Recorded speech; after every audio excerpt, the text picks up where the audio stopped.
ایک بزرگ گزرے شاہ بقی الدین ابن مخلد، فرماتے میری 19 سال عمر تھی، میں نیشا پور میں پڑھا کرتا تھا، میرے اندر علم کا بڑا ذوق تھا۔ ایک استاذ کے پاس جب میں پڑھنے گیا تو میرے استاد مجھے فرمانے لگے کہ بیٹے تیرا ظرف بڑا ہے اور میرا علم چھوٹا ہے، تو کسی بڑے عالم کے پاس جا۔ میں نے استاد سے کہا کہاں جاؤں؟ تو کہنے لگے اگر ہو سکے نا تو بغداد شریف چلا جا، امام احمد بن حنبل کی بارگاہ میں حاضری دے، وہ حدیث کے حافظ ہیں۔ آج بھی آپ ان کی مسند امام احمد دیکھیں، جو حدیث کا طالب علم ہوتا ہے اسے مزہ آ جاتا ہے پڑھنے پر۔ کیا بات ہے امام احمد بن حنبل کی، انہوں نے اللہ نے اعزاز دیا کہ آج بھی مکے اور مدینے میں امام احمد بن حنبل کے مذہب پر فتویٰ دیا جاتا ہے، وہاں کے لوگ حنبلی کہلاتے، اتنی اللہ نے انہیں شان عطا فرمائی۔ کہتے ہیں میں نشاپور سے نکلا جب تو بحری رستے کے لیے میں آنے لگا یہاں، جب جہاز میں بیٹھا نا تو رستے میں طوفان آ گیا، طوفان اس تیزی کے ساتھ آیا اور اتنے دن جاری رہا کہ ہمارے جہاز کی سمت ہی بدل گئی، ڈائریکشن ہی بدل گئی، گویا جانا ادھر تھا تو جہاز کا منہ ادھر ہو گیا۔ فرماتے جا کے کسی کنارے ہم اترے، یہ دیکھیں جو لوگ طالب علم جاتے تھے، فرماتے وہاں جا کے اترے، وہاں پتہ چلا کہ جس جزیرے پہ ہم اترے ہیں یہاں سے اگر پیدل جائیں گے تو 1.25 مہینے میں بغداد پہنچیں گے، اور فرماتے ہیں کہ پیسے بھی کوئی نہیں، ختم ہو گئے۔ اب میں وہاں سے اترا پتے کھاتا، 1.25 مہینہ لگا اور میں بغداد شریف پہنچا، اور جب پوری جد و جہد کر کے وہاں پہنچ گیا نا تو پتہ چلا کہ امام احمد بن حنبل کا تو مدرسہ ہی بند ہو گیا، ان کے تو جمعہ پڑھانے پہ پابندی لگ گئی ہے، وقت کا بادشاہ ناراض ہو گیا ہے، اس کا مطلب ہے وہ بھی سیاسی باتیں کرتے ہوں گے، ناراض ہو گیا ہے، اس نے پکڑ کے آپ کو جیل میں ڈال دیا۔ تو امام صاحب تو پڑھاتے ہی نہیں، فرماتے میں اب تلاش کرنے لگا کہ مجھے پتہ چلے امام صاحب کہاں قید ہیں۔ بتایا گیا کہ ان کو ان کے گھر کو جیل، سب جیل قرار دے کے نظر بند کر دیا گیا، اور گھر کے چاروں کونے میں پولیس کھڑی ہے۔ امام احمد بن حنبل رحمۃ اللہ تعالی علیہ کے وہ شاگرد شاہ بقی الدین صاحب فرماتے ہیں کہ میں جب وہاں پہنچ گیا، وہاں پہنچ کر کے میں نے لوگوں سے کہا کہ تم نا قریب نہ جانا، بس مجھے بتا دینا کہ امام صاحب کا گھر کہاں ہے۔ تو کہتے ہیں ایک شخص نے مجھے کہا کہ میں انگلی کا اشارہ نہیں کروں گا، آنکھ کا اشارہ کروں گا، کیونکہ حالات بڑے خراب ہیں۔ کہتے ہیں اس نے آنکھ کے اشارے سے بتایا کہ وہ سامنا گیٹ امام صاحب کا ہے۔ کہتے ہیں میں واپس آ گیا، اب ساری رات سوچتا رہا کہ امام صاحب کے گھر تعلیم حاصل کرنے کیسے جانا ہے۔ فرماتے ہیں پھر مجھے ایک تجویز سمجھ میں آئی، صبح جب میں نے اٹھا تو میں نے سر سے پگڑی اتاری، اپنے بالوں میں ہاتھ ڈال کے بال بکھیر دیے، چاروں جانب بکھر گئے، زلفیں رکھی ہوئی تھی۔ فرماتے ہیں پھر میں نے اپنی قمیض کو تھوڑا سا ایک جگہ سے پھاڑا، تھوڑا سا دوسری جگہ سے پھاڑا، ٹخنوں کے قریب کر کے کہتے ہیں میں نے جا کے تھوڑی سی تہمت کو بھی پھاڑا، ہاتھ کے اندر میں نے کاسا پکڑا جیسے فقیر مانگنے والے پکڑتے ہیں۔ اب تو فقیر کہتا نا اللہ بھلا کرے، اللہ بھلا کرے، تو اس زمانے میں کہتے تھے اجرکم علی اللہ، اجرکم علی اللہ، تمہیں اللہ اجر دے، تمہیں اللہ۔ کہتے ہیں یہ وظیفہ میں نے اچھی طرح پکایا، نظریں میں نے جھکا لی، پھٹے پرانے کپڑے پہن کے نا تو بغداد کی گلیوں میں، بغداد کی گلیوں میں تیری تلاش میں پھرا میں جنگل، پہاڑ اور دشت میں۔ کہتے ہیں بغداد کی گلیوں میں کبھی ادھر کبھی ادھر، میں نہ وہ لیے نہ کاسا، میں گھوم رہا ہوں پھر رہا ہوں، تینوں لب دیا آپ گواچے۔ کہتے ہیں میں ڈھونڈتا پھر رہا ہوں مجنو بن کے وچ بازاراں، کدی ککھاں وانگ رلائے، کدی کہایا کنبا سارا، سر نیزے اتے چڑھائے، آزم یار مناؤن دی خاطر اساں کی پیس وٹائے۔ فرماتے ہیں کہ وہ کاسا لیے تو میں نکلا، سپاہی کھڑے تھے، ان سے بھی میں نے کہا اجرکم علی اللہ۔ کہتے ہیں ایک دینار انہوں نے بھی میرے کاسے میں ڈالا۔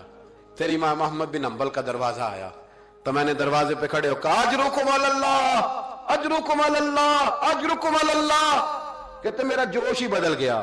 امام صاحب نے جھٹ سے دروازہ کھولا، خوبصورت امامہ اور خوبصورت چہرہ، کہتے ہیں ان کا چہرہ دیکھا تو میرے آنسو ہی بہہ گئے، اور امام صاحب نے جب ایک دینار میرے پیالے میں ڈالا تو میں رو پڑا۔ میں نے کہا بغداد کے بادشاہ، او میرے محبوب کے علم کے وارث، میں بھیک مانگنے نہیں آیا، میں تو رسول اللہ کی حدیث سننے آیا ہوں۔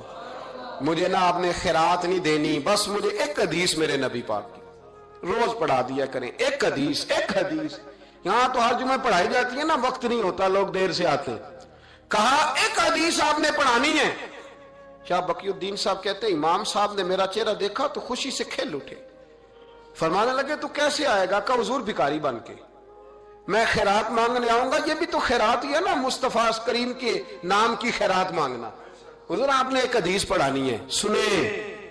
شاہ بقی الدین کہتے ہیں میں پورا سال بھکاری بن کے جاتا رہا، یہ جذبہ، یہ شوق، پورا سال بھیک مانگنے کی غرض۔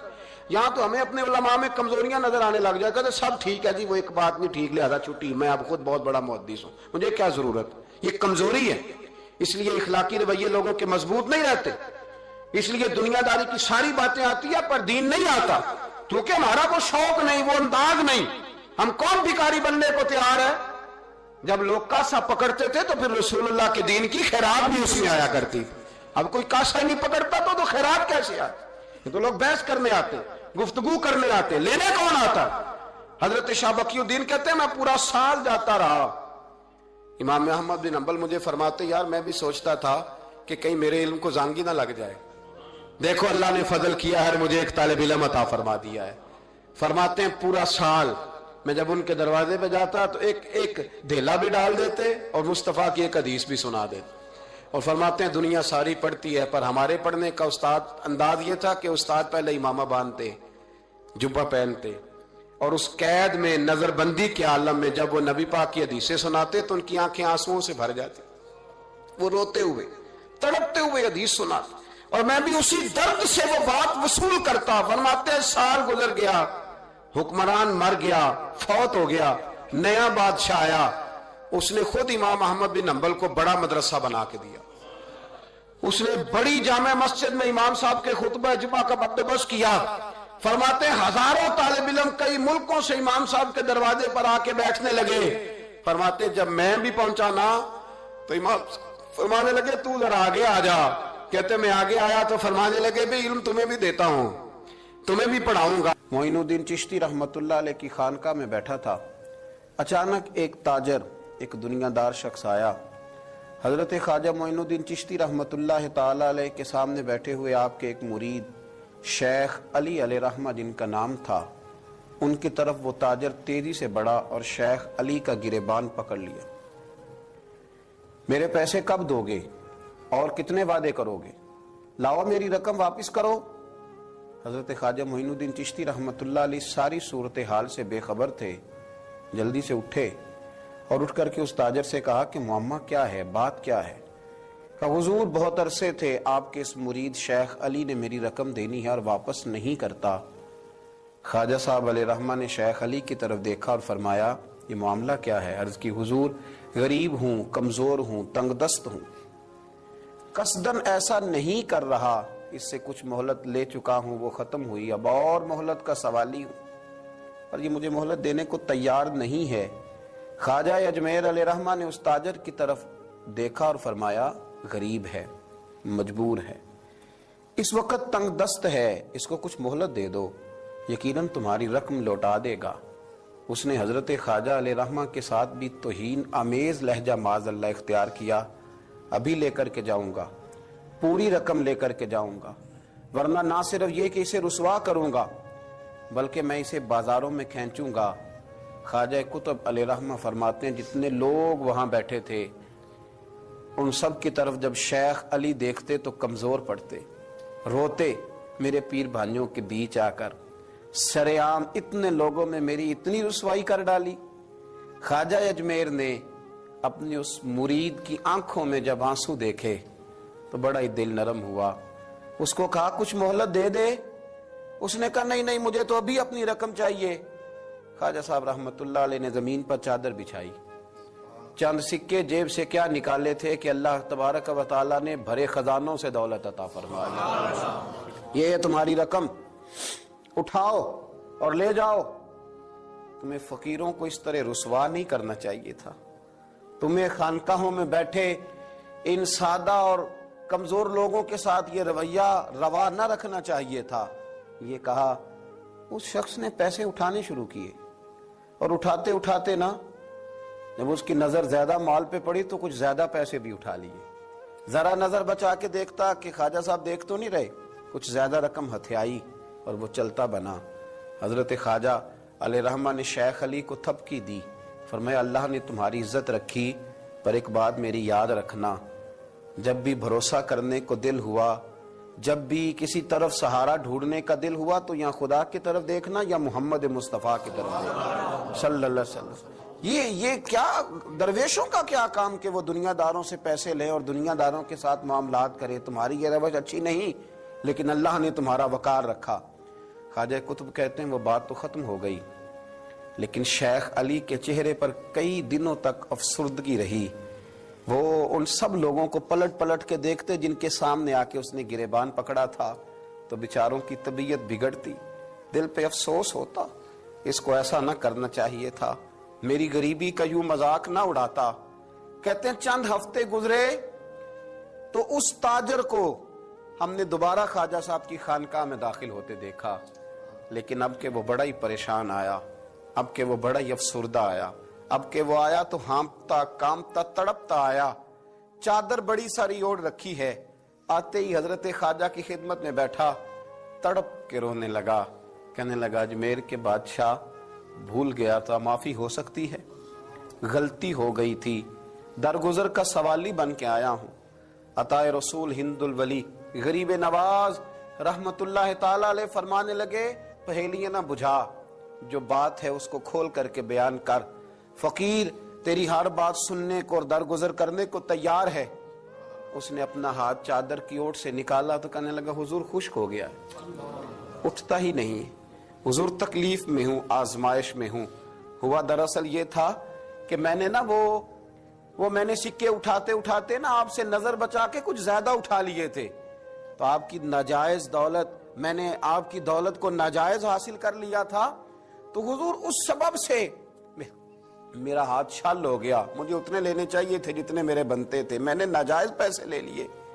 خواجہ اجمیر فرمانے لگے دنیا دار ہے تو ابھی تک دنیا داری میں ہی اڑا ہوا ہے، تو دنیا دار ہے تو ابھی تک تیرا خیال سکوں میں، پیسوں میں، دھیلوں اور اشرفیوں میں اڑا ہوا ہے۔ فرمانے لگے مجھے پتا تھا تو زیادہ اٹھا رہا ہے، لیکن فقیر کے پاس جو خزانے ہیں وہ اس کے ذاتی نہیں، وہ رب کریم کے دیے ہوئے ہیں۔ اللہ کے خزانوں میں سے کوئی لے گیا تو لے گیا، لیکن تو یہ کیا سمجھتا ہے کہ زیادہ سکے اٹھانے کی وجہ سے تیرا ہاتھ چھل ہوا ہے؟ یہ اس لیے تیرا ہاتھ خشک ہو گیا ہے کہ تو نے ایک فقیر اور درویش کو بھرے مجمع کے اندر رسوا کر ڈالا تھا۔ تیرا زیادہ پیسے لینے کی وجہ سے ہاتھ کمزور نہیں پڑا، بلکہ وہ جو تو نے اس غریب کے گلے میں ہاتھ ڈالا تھا اور اسے رسوا کر ڈالا تھا، تو کیا سمجھتا ہے وہ لاوارث ہے؟ اگر وہ کمزور ہے، تنگ دست ہے، تو بندہ تو رب کریم کا ہی ہے نا، جو تاجر، سیٹھ، نواب اور ذمہ دار کا رب ہے، غریبوں کا بھی وہی رب ہے، ان مسکینوں کا بھی وہی رب ہے، ان کمزوروں کا بھی وہی رب ہے۔ کہنے لگا حضور معافی کا سوالی ہوں۔ فرمایا اٹھ کے جا اور بھرے مجمع میں جا کے ایک دفعہ اس درویش سے معافی مانگ، مجھے امید ہے عرش کا رب تیرے سارے گناہ معاف فرما دے گا۔ ایک دفعہ معافی مانگ لے، جا سوال کر لے۔ وہ شیخ علی کے سامنے آ کے کھڑا ہوا، وہ کہنے لگا اگر آپ معاف کر دیں تو میری تکلیف دور ہو جائے گی۔ شیخ علی کی آنکھوں میں چھم چھم آنسو برسے، کہنے لگا آپ نے معاف کیا کہ نہیں کیا؟ کہنے لگے یار تو تاجر ہے، تو ذمہ دار ہے، تیرے دل میں پتہ نہیں کیا تصور ہے، پر میں نے تو معاف کرنا ہی ہے، اس لیے کہ نہ میں تاجر ہوں، نہ میں ذمہ دار ہوں، نہ میں دنیا دار ہوں، میں تو غریب نواز کا ماننے والا ہوں۔ میری مجبوری یہ ہے کہ جس شخص کا میں نوکر ہوں نا، اس نے سکھایا ہی معاف کرنا ہے، جس کے در دولت پہ میں رہتا ہوں انہوں نے درگزر کرنا سکھایا ہے۔ ادھر جب معافی ہوئی تو خواجہ اجمیر نے تھپکی بھی دی، دعا بھی فرمائی، رب کریم نے شفا عطا فرما دی۔ تو خواجہ اجمیر فرمانے لگے میاں جا، تیری تندرستی ہوگی، چلا جا۔ کہنے لگا حضور اب کس نے جانا ہے، اب تو میں تیری دہلیز پہ جھاڑو دیا کروں گا۔ یہ ہاتھ جو تیری دعا کی برکت سے شفا یاب ہوا ہے اجمیر کے والی، اب میں یہاں جھاڑو دوں گا، اب میں یہاں نوکری کروں گا۔ خواجہ اجمیر پھر بولے اور لفظ پھر ایک دفعہ فضا میں گونجے، فرمایا یاد رکھنا ہاتھوں کی تندرستی سے لے کر روحوں کے بیدار رہنے تک، اگر تو چاہتا ہے نا کہ تیرے اندر کبھی کمزوری نہ آئے تو پھر کسی غریب کا دل توڑنے سے بچتے رہنا، پھر کسی مسکین کو رسوا کرتے سے بچتے رہنا۔ اگر اللہ دولت دے، اقتدار دے، کچھ لوگوں کو تیرا دست نگر بنائے، پھر ذرا احتیاط کرنا، لفظوں پہ ذرا تھوڑا سا محتاط ہو کے رہنا، پھر دیکھنا تیرے انداز سے، اطوار سے، طور طریقوں سے کسی کو تکلیف نہ پہنچ جائے۔ میرے بھائیوں، خواجہ خواجگان حضرت خواجہ اجمیر علیہ رحمہ کا جو درس ہے، اس درس کے اندر جو چیز سب سے زیادہ قیمتی ہے وہ چیز یہ ہے کہ کسی کا دل نہ ٹوٹنے پائے، کسی کو تکلیف نہ ہونے پائے۔ خواجہ اجمیر کے ماننے والے بھی اگر دلوں کے ٹوٹنے کا خیال رکھتے رہیں گے، دوسروں کے جذبات پر توجہ رکھتے رہیں گے، تو انشاءاللہ خواجہ کا فیض نصیب ہوتا رہے گا۔ نبی پاک نے فرمایا سب سے بہترین مسلمان ہی وہ ہے جو کھانا زیادہ کھلائے اور سلام پہلے لے۔ تو کھانا نہ کھلائیں، حضور کے طریقے پہ عمل نہ کریں۔ کہتے ہیں جی کچھ باتیں غیر شرعی آ گئی ہیں، کچھ باتیں لہذا عرس بند کر دینے چاہیے۔ یونیورسٹیوں میں لڑکے اور لڑکیاں اکٹھے پڑھتے ہیں، شرعی ہے کہ غیر شرعی ہے؟ بول کے بتائیں یار۔ تو یونیورسٹیاں بند کرانے کا فتویٰ کیوں نہیں دیتے مولانا صاحب؟ صرف عرس ہی بند کرانے ہیں، ہے نا غیر شرعی یونیورسٹیوں کی تعلیم، کیونکہ لڑکیاں اور لڑکے اکٹھے نہیں پڑھ سکتے، اس لیے کہ نبی پاک علیہ السلام نے فرمایا جہاں مرد عورت اکٹھے ہو وہاں تیسرا شیطان ہوتا ہے۔ تو آپ ہر جمعے میں تقریر کیوں نہیں کرتے یونیورسٹیوں کے خلاف؟ ہر جمعے عرس کے موقع پر تقریریں کرتے، عرس بند کرو بھائی۔ کسی جگہ کوئی غیر شرعی بات شامل ہوگی تو غیر شرعی چیز بند کرائی جائے گی، عرس بند نہیں کرایا جائے گا، ڈھول بند کرایا جائے گا، تماشے بند کرائے جائیں گے، فضولیات بند کرائی جائیں گی، غلط حرکتیں بند کرائی جائیں گی۔ عرس بند، عرس تو میرے بھائی فیض کا ذریعہ ہے، عرس تو فیض کا ذریعہ ہے، یہ کیے جائیں گے، یہ منائے جائیں گے۔ اولیاء اللہ کے تذکرے، اور دیکھو کان ادھر سے نہیں پکڑتے ادھر سے پکڑتے، کہتے ہیں ہم جی برسی کرتے ہیں۔ تو برسی کس صحابی کی منائی گئی تھی بتاؤ؟ عجیب چکر ہے، لوگوں کو پریشان کرتے ہو، امت میں تفریق ڈالتے ہو۔ میرے عزیزو، رسول پاک علیہ السلام کے امت کے جو اولیاء ہیں ان کے آراس منائے جاتے ہیں، اس میں جو غیر شرعی چیزیں ہیں وہ بند کی جائیں گی، وہ نکالی جائیں گی، ختم کی جائیں گی۔ ہم ہر روز ہر موقع پر ان چیزوں کی مخالفت کرتے ہیں۔ اعلیٰ حضرت فاضل بریلوی رحمت اللہ تعالیٰ نے فرمایا عرس پہ جاؤ قرآن پاک پڑھو۔ اب مرید یہ سمجھتا ہے کہ یہ پیٹی امرود کی لے جاؤں گا تو مجھے فیض زیادہ ملے گا، تلاوت نہیں کرتا پیر صاحب کے لیے، بالکل سپارہ نہیں کھولتا، یہ کام نہ مجھ سے کراؤ، وظیفہ نہ پڑھاؤ، درود شریف نہ پڑھاؤ، کہتا پیٹی ایک لے لو میرے سے امرود کی، اسی پہ گزارا چلاؤ۔ او خدا کے بندے کو، حضرت مجدد الفسانی رحمت اللہ علیہ کا عرس ہوتا ہے، اب بھی جس کو موقع ملے جا کے ہندوستان میں سرحان شریف دیکھ لے، کوئی نعت نہیں، کوئی تقریر نہیں، صرف قرآن پاک پڑھا جاتا ہے۔ ان کے صاحبزادے کہتے ہیں میرے ابا جی کو قرآن پاک سے پیار ہی بڑا تھا، جو میرے والد کی قبر پہ آئے قرآن پاک پڑھے۔ بہت سارے مزاروں پہ ہم جاتے ہیں، میں جس علاقے کا سفر کرتا ہوں، میرے اسا فرمایا کرتے تھے وہاں کا ولی اس علاقے کا سربراہ ہوتا ہے، پہلے اسے سلوٹ کرو۔ میں جاتا ہوں جس علاقے میں جاتا ہوں اس علاقے کے ولی کے مزار پہ جاتا ہوں۔ میں چشتیاں گیا، مہار شریف خواجہ نور محمد مہاروی رحمت اللہ علیہ کے مزار پر میں نے حاضری دی، آپ یقین کریں کلیجہ پھولوں کی طرح ٹھنڈا ہو گیا۔ جو جہاں غلطیاں ہیں وہ تو لوگ روز بیان کرتے، پر جہاں اچھائیاں وہ بھی تو بیان کرنی چاہیے نا۔ خواجہ صاحب کے مزار کی چاروں جانب بیٹھ کے بچے قرآن پاک کی تلاوت کرتے ہیں اور سارا دن قرآن پڑھا جاتا ہے۔ مدرسہ خواجہ صاحب نے زندگی میں قائم فرمایا میرا دل کرتا ہے میرے دائیں بائیں قرآن پاک پڑھا جائے۔ تو یہ بھی بات سناؤ نا، وہاں کی بھی تصویر چڑھاؤ، یہ بھی لوگوں کو بتاؤ کہ ایسے بھی دربار ہے جہاں سارا دن قرآن پڑھا جاتا ہے۔ یہ آپ کے پاکستان میں چشتیاں جا کے تجربہ کر لیں، لیکن لوگ اچھی باتیں بیان کرنے کو تیار ہے۔ وہ ایک ملنگ سجدہ کر رہا تھا تو میں نے کہا وہ جاہل ہے، وہ کرے سجدہ تو کرتا رہے، ہمارا اس سے کیا تعلق؟ علم کی بات کرو، کسی سمجھدار آدمی کی بات کرو۔ آپ ان پڑھ بندہ اٹھا کے لے آئیں گے اور دلیل بنائیں گے اس کو۔ میرے رسول پاک علیہ السلام کی امت کے اولیاء کے مزار پہ چادر چڑھائی جاتی ہے، بڑی ذمہ داری سے کہہ رہا ہوں، جس نے لڑائی کرنی ہو کوئی حرج نہیں، ہم پہلے بھی بڑا تیار رہتے ہیں باتیں سننے کے لیے۔ اعلیٰ حضرت سے پوچھا گیا قبر پر چادر چڑھانی جائز ہے؟ فرمایا صرف ایک، صرف فرمایا اگر بوسیدہ ہو جائے، پھٹ جائے یا کسی کا بدلنے کا ارادہ ہو، ہوتا ہے نا تبرکن، وہ اتار لیتے ہیں تو نہیں، پھر فرمایا 2 چادریں قبر پہ چڑھانا جائز۔ یہ میرے اعلیٰ حضرت کا فتویٰ ہے۔ فاضل بریلوی فرمایا کرتے تیرا بڑا دل کرتا ہے نا تو اس چادر کی عوض 2 جوڑے خرید کے کسی غریب کو دے اور اس کا ثواب صاحب مزار کو دے دے۔ کتنی چادریں بولے؟ میں ایک جگہ پہ گیا تو اتنی قبر اونچی نہیں تھی جتنی چادریں تھی، تو میں نے ان سے کہا اتار دو، دلیل بھی دی, کوئی نہ ماننے لگے. اب ہر آدمی کا اپنا مزاج ہے نا سوچنے سمجھنے کا. وہاں ایک ملنگ بیٹھا تھا جو زیادہ ہی سادہ تھا. میں نے کہا اتار دے چادریں, بابا جی کو کون سی سردی لگ رہی ہے جو اتنی چادریں ڈال دی, اتار دے. لیکن لوگ ماننے کو تیار نہیں ہوتے. ایک چادر چڑھائیں گے مزار پر, ہاں مزار پر پھول ڈالیں. میرے رسول پاک علیہ السلام گزر رہے تھے تو ایک دو قبروں کے پاس سے حضور کا خچر گزرا. خچر بدکا, حدیث بخاری ہے, خچر بدکا. سرکار اتر گئے. حضور نے فرمایا یہ خچر بھلا کیوں بدکا ہے میرا؟ ان دو قبروں پہ عذاب ہو رہا ہے. قبروں کے اندر عذاب ہو رہا تھا.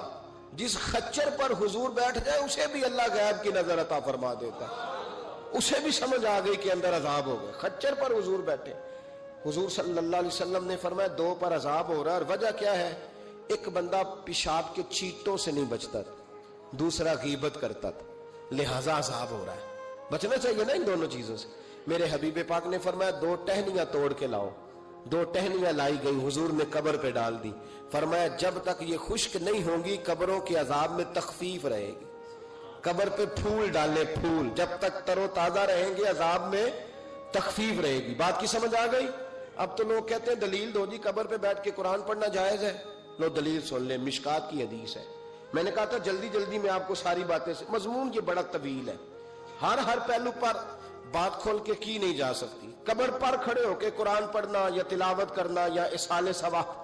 سنو, مشکات میں حدیث ہے, کتاب الایمان میں رسول پاک پڑھیے درود شریف صلی اللہ تعالی علیہ وسلم. حضور صلی اللہ علیہ وسلم نے حضرت سعد بن معاذ کا جنازہ پڑھایا, پھر حضور قبر پہ کھڑے ہو گئے اور نبی پاک تسبیح پڑھنے لگے, سبحان اللہ والحمد للہ ولا الہ الا اللہ واللہ اکبر. پھر حضور نے پڑھا سبحان اللہ والحمد للہ ولا الہ الا اللہ واللہ.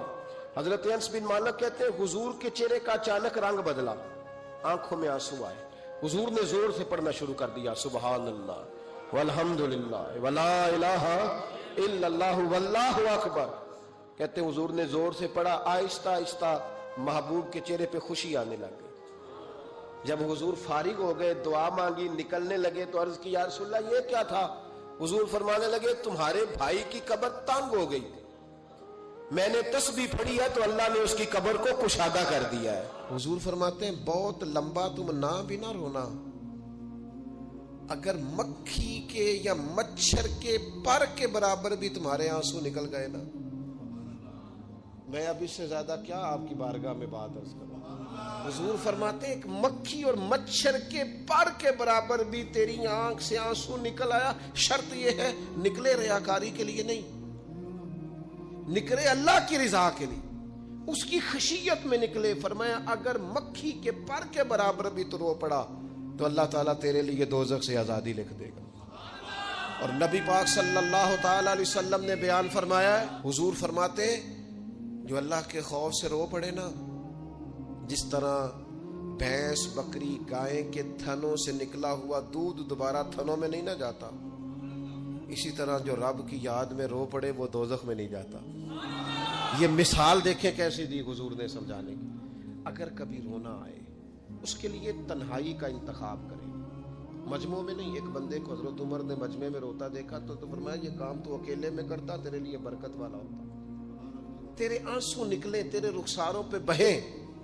اور شیر خدا تو شیر ہے نا, حضرت مولا علی شیر خدا فرماتے ہیں اگر تیری آنکھوں سے کبھی آنسو نکلے نا اللہ کی یاد میں, حضور کی محبت میں, تو فرمایا ان آنسوؤں کو پوچھنا نا, ان کو چہرے سے صاف نہ کرنا. یہ تو آنسو اس قابل ہیں کہ تیرے رخساروں پہ رہیں, یہ تو روشنی ہے تیرے چہرے کی, ان کو پوچھنا نا. حضرت علی رضی اللہ تعالیٰ عنہ نصیحت کرتے ہیں انہیں رہنے دے, یہ آنسو بڑا قیمتی ہے, یہ نکلا تیری آنکھ سے ہے پر کسی کا ہو کے نکلا, نکلا تیری آنکھ سے ہے پر کسی کے لیے نکلا, نکلا تیری آنکھ سے ہے پر اس نے تجھے بتایا ہے کہ تیرے وجود میں, تیری دھڑکنوں میں, تیرے جذبات میں کسی اور کا بھی حصہ ہے. یہ رب رسول کی رضا کے لیے چھلکا ہے. ایک بھی رونے والا ہو تو باقیوں کا کام بھی. سنو نا, حدیث ہے بہقی شریف میں, حضرت حیثم بن مالک رضی اللہ تعالیٰ عنہ فرماتے ہیں نبی پاک علیہ السلام خطبہ دے رہے تھے، تقریر فرما رہے تھے، حضور کی باتیں دلوں کے میل کچیل اتارتی چلی جا رہی تھی۔ فرماتے ایک شخص نبی پاک علیہ السلام کے سامنے بیٹھ کر حضور کی گفتگو سن رہے تھے، وہ رو پڑے، ساری گفتگو چھوڑ کے نبی پاک صلی اللہ تعالی علیہ وسلم کی توجہ اس شخص کی طرف ہو گئی۔ ہوا کیا ہے؟ وہ تقریر سنتے، بات سنتے بس رو پڑے۔ تو نبی پاک علیہ الصلوۃ والسلام فرمانے لگے آج اگر وہ سارے مومن بھی یہاں موجود ہوتے جن کے گناہ پہاڑوں کے برابر وزنی ہوتے تو اس ایک بندے کے رونے کی وجہ سے اللہ سب کی بخشش فرما دیتا۔ اور نبی پاک علیہ الصلوۃ والسلام فرمانے لگے یہ رویا ہے تو اس کے رونے پر فرشتے بھی روئے ہیں، اور فرشتے دعا کر رہے ہیں کہ اے اللہ یہ جو نہیں روتے نا ان کے حق میں ان کی سفارش قبول کر لے جو تیری بارگاہ میں روتے ہیں۔ توبہ رٹا لگانے کا نام تو نہیں نا، توبہ تو اللہ کو منانے کا نام ہے۔ ایک شخص اپنے گناہ چھوڑنے کا ارادہ ہی نہیں کر رہا، اور وہ اپنی غلطی کو غلطی تسلیم ہی نہیں کر رہا، اور اپنی غلطیوں سے وہ پیچھے ہٹنے کو 2 قدم بھی تیار نہیں، تو توبہ کوئی رٹا لگانے کا نام تو نہیں۔ آپ توبہ طوطے کو رٹا دیں تو طوطا توبہ توبہ پکارتا رہے تو اس کو وہ چیز تو نہیں حاصل ہونے لگی۔ توبہ ایک بڑی خاص بات صوفیاء نے لکھی ہے، اگر آپ سمجھیں تو بڑا نفع دے گی۔ وہ کہتے ہیں جس طرح گھر چھوٹا بنانا ہو یا بڑا بنانا ہو، زمین تو درکار ہوتی ہے کہ نہیں؟ زمین ہوگی تو گھر بنے گا، چاہے وہ چھوٹی سی کٹیا بنے یا بہت بڑا محل بنے، زمین کا ہونا ضروری ہے۔ اسی طرح آپ نے نیک اعمال تھوڑے کرنے ہیں یا زیادہ کرنے ہیں، توبہ کا ہونا ضروری ہے۔ توبہ وہ زمین ہے جس کے اوپر آپ نیک اعمال تعمیر کریں گے۔ اگر توبہ نہیں ہے تو پھر کوئی بھی نیک عمل آپ کے پاس ہو ہی نہیں سکتا۔ آپ پچھلے گناہوں سے رجوع کریں اللہ کی طرف، آپ کہیں کہ میرے اندر یہ غلطی ہے، میں توبہ کرتا ہوں۔ ان العبد اذا اعترف، اعتراف جرم کریں، پھر اللہ کے حضور رجوع لائیں۔ ہمارا یہ حال ہے کہ ہم جتنی بھی توبہ کرتے ہیں، جس قدر بھی استغفار پڑھتے ہیں، اس کو ایک وظیفہ سمجھ کے پڑھ لیتے ہیں، بھئی یہ بھی اچھا ہے، برکت سے خالی نہیں۔ لیکن توبہ کا حقیقی مفہوم یہ ہے کہ انسان اپنا محاسبہ کرے، اپنی پچھلی ساری زندگی اپنی آنکھوں کے سامنے لائے۔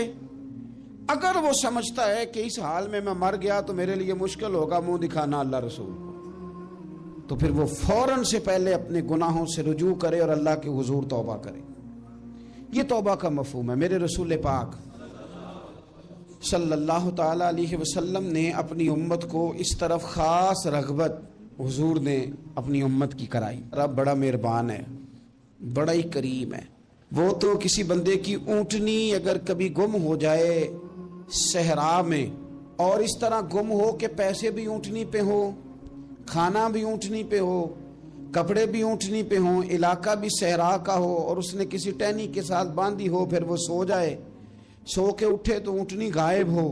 اب وہ اتنا پریشان ہو کہ آگے پیچھے دائیں بائیں دیکھا تو پتہ چلا کہ اونٹنی تو غائب ہو گئی، نہ کھانا ہے، نہ پیسے ہیں، نہ کپڑے، نہ سواری ہے، علاقہ صحرا کا ہے، پیدل جا بھی نہیں سکتا۔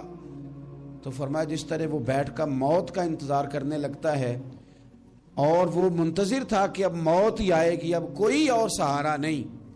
فرمایا اچانک اگر اونٹنی سامنے آ جائے تو اسے کتنی خوشی ہوگی؟ یا رسول اللہ اسے تو بڑی خوشی ہوگی۔